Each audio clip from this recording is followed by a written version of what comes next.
Students welcome back to my channel.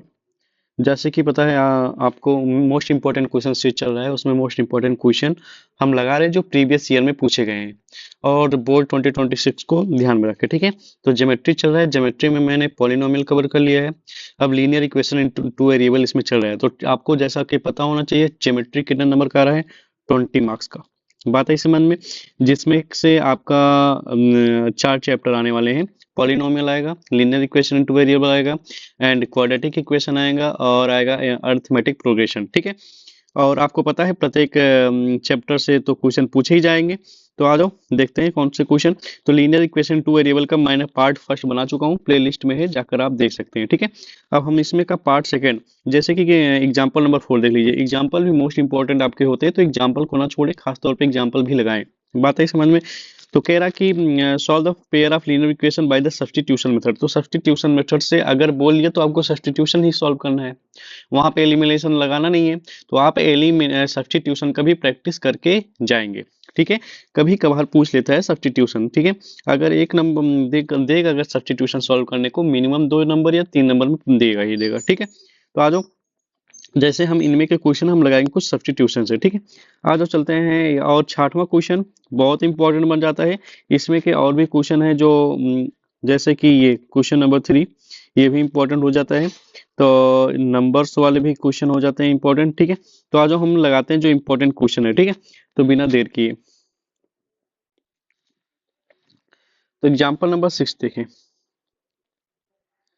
कह रहा है in a shop the cost of 2 pencils and 3 erasers is rupees 9. The cost of 4 pencils and 6 erasers is 18. Find the cost of each pencil and each eraser. तो मान लेते हैं, तो आपको लगाना कैसे है solution. let the cost of pencil is equals to rupees x, कितना रुपया है x, and the cost of eraser, eraser का कॉस्ट कितना मान लेते हैं rupees y, according to question, प्रश्नानुसार। तो बेटा 2 पेंसिल, तो 2 पेंसिल का दाम कितना होगा, जैसे आप बाजार में गए ना, एक पेंसिल 5 रुपए का मिल रहा है, तो 2 लिए तो मल्टीप्लाई करो, कितना रुपया हो गया 10। तो यहाँ पे 2 पेंसिल है जिसका दाम हमने क्या मान रखा है, यहाँ पे देखें एक्स रुपीज है, तो एक्स टू आ जाएगा 2x। ठीक है, तो 2x हो गया किसका कॉस्ट, पेंसिल का, प्लस में 3 इरेजर्स, इरेजर्स का कॉस्ट क्या कितना रुपया मान रखा हूँ Y.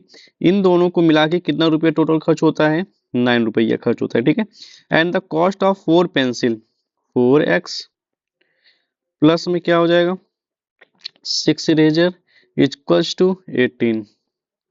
Find the cost of each pencil and each eraser. तो इससे मान लेते हैं क्वेश्चन नंबर फर्स्ट, इसे सेकंड मान लेते हैं। बात है समझ में। तो एलिमिनेशन से अगर सॉल्व कर,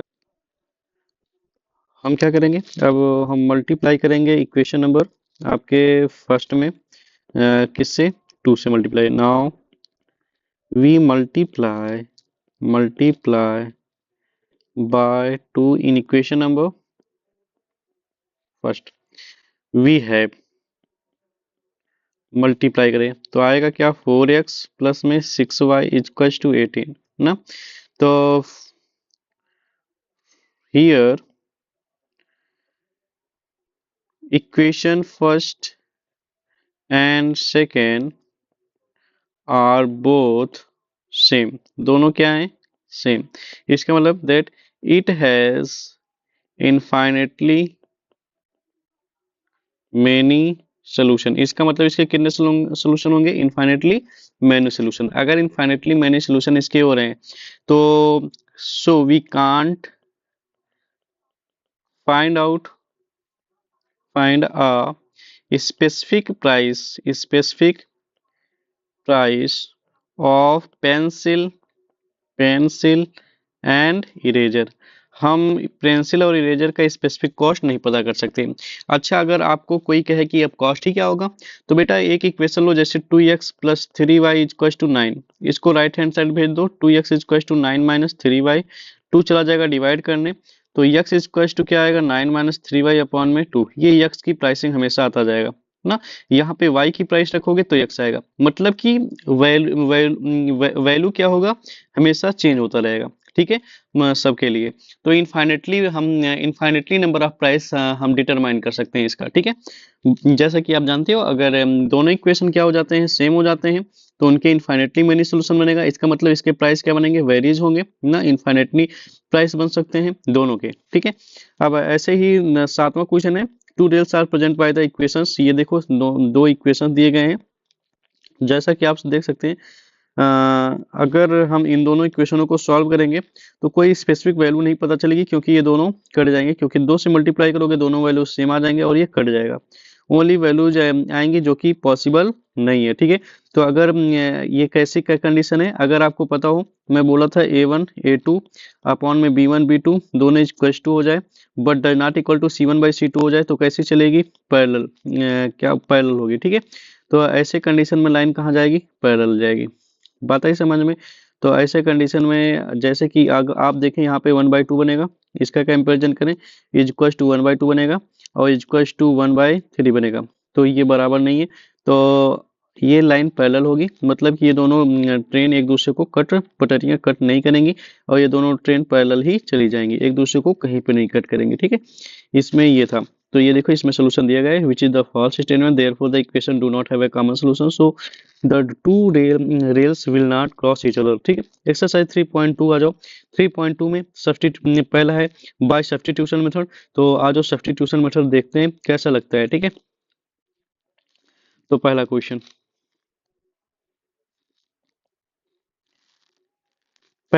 देखिए, जो कि बहुत ही आसान है, x plus y equal to 14 और x minus y equal to 4। इसे इक्वेशन नंबर फर्स्ट मानेंगे, इसे सेकेंड ना। फ्रॉम इक्वेशन सेकेंड, दूसरे इक्वेशन से x minus y equal to क्या है, 4, माइनस वाई को राइट हैंड साइड भेजेंगे तो y x इक्वल टू क्या हो जाएगा, 4 प्लस वाई। मतलब अगर आप देखें तो x की वैल्यू, इसे इक्वेशन नंबर थर्ड बना लो, ठीक है। x की वैल्यू किसके बराबर है, 4 प्लस वाई के बराबर है, ठीक है।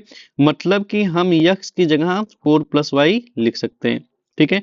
Now the value of x putting in equation number, बेटा हम दूसरे से लिए हैं तो फर्स्ट में रखेंगे, ठीक है, उसी इक्वेशन में नहीं रखना है, नहीं तो फिर से वही मिल जाएगा, ठीक। तो x की वैल्यू है 4 प्लस वाई, किस में रख दिए, फर्स्ट में, तो x जगह क्या लिख दिए, 4 प्लस वाई, जहां पे x है वहां पे क्या लिखेंगे, 4 प्लस वाई, ठीक है। तो मैं x जगह क्या 4 प्लस वाई रख दिया, प्लस वाई है तो रहने दिया, इक्वल टू क्या हो जाएगा 14, ठीक है। तो 4 प्लस का 2y इक्वल टू क्या हो जाएगा 14, ठीक है। इसको राइट हैंड साइड भेजेंगे, 2y इक्वल टू 14 माइनस का 4, ठीक है। तो आ जाएगा 2y इक्वल टू 10, ये कट गया, y इक्वल टू क्या आया 5 ना, y इक्वल टू क्या है 5, y की वैल्यू पता चल गई। अब the value value of y putting in equation number third में रखेंगे, क्योंकि ये बड़ा बनाया हुआ इक्वेशन है। तो x equal to 4 plus y की जगह आप क्या रखेंगे 5, तो x इक्वल टू क्या आ गया 9, ठीक है। So the values of x and y is 9 and 9 और एक 5 आया, ठीक है। बात आई समझ में। तो आई होप आपको ये समझ में आया होगा कैसे ये लगेगा, ठीक। चलो अब की बार ब्लैक पेज ले लेते हैं, थोड़ा सा पेंसिल का कलर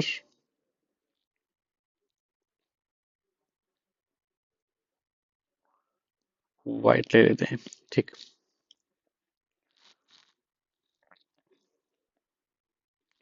अब लेते हैं s minus t, s minus t, और s minus t is equal to क्या है 3। इसे इक्वेशन नंबर फर्स्ट बनाएंगे, ठीक है।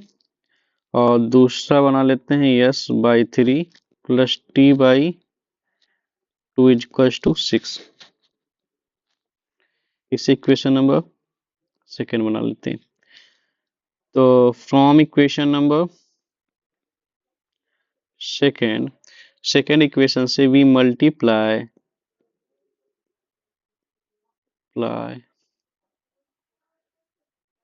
by 6 we have, हमने क्या किया, सेकेंड इक्वेशन में 6 से मल्टीप्लाई किया। क्यों बेटा? जिससे इसकी तरह सिंपल इक्वेशन हो जाए। तो ये यहाँ पे करेंगे 6 से मल्टीप्लाई, मतलब कि कैसे मुझे पता 6 से मल्टीप्लाई करना है? यहाँ पे आप देखेंगे डिनोमिनेटर में अगर जो 3 2 है, इसका 3 और 2 का क्या ले लेना? एलसीएम, और उसी एलसीएम से क्या कर देना? मल्टीप्लाई। बात है समझ में? जैसे ही मल्टीप्लाई करोगे मिलेगा क्या?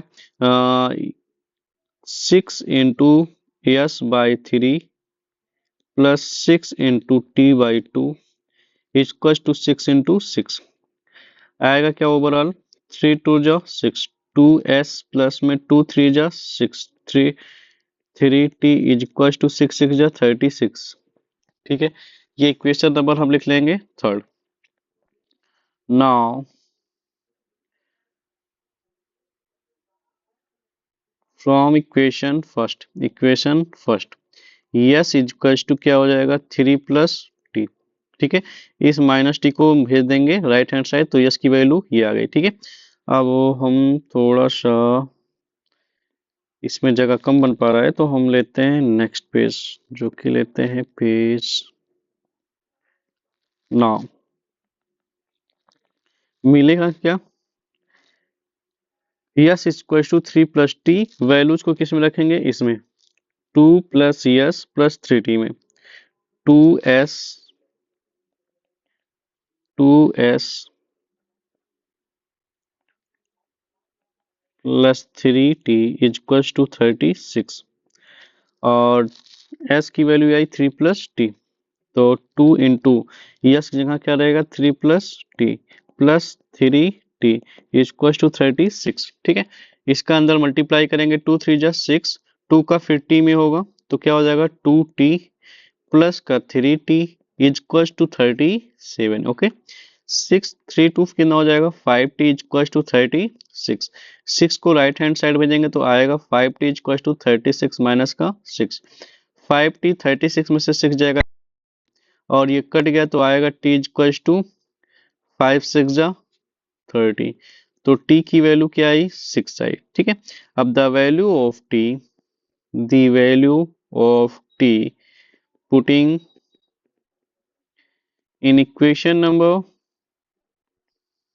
फोर्थ इक्वेशन जो बना है ये फोर्थ है। ठीक है, यस प्लस यस स्क्वायर तो 3 प्लस टी था ना, तो 3 प्लस टी की जगह 6, तो यस की वैल्यू कितना आई? 9। ठीक है, आई होप आपको समझ में आया होगा। ठीक है, सब्स्टिट्यूशन मेथड कैसे किया जाएगा, वैल्यू को सब्स्टिट्यूट करना है। ठीक है, आई होप समझ में आया होगा। मिलते हैं नेक्स्ट वीडियो में, इसी ही एक्सरसाइज का हम सोल्यूशन करेंगे। ठीक है, तो ये मोस्ट इंपॉर्टेंट क्वेश्चन सीरीज है, जरूर लगाएं। एक सब्स्टिट्यूशन मेथड का क्वेश्चन आएगा, बाकी का क्वेश्चन हम लगाएंगे अगले वीडियो में, जो पार्ट 3 होगा।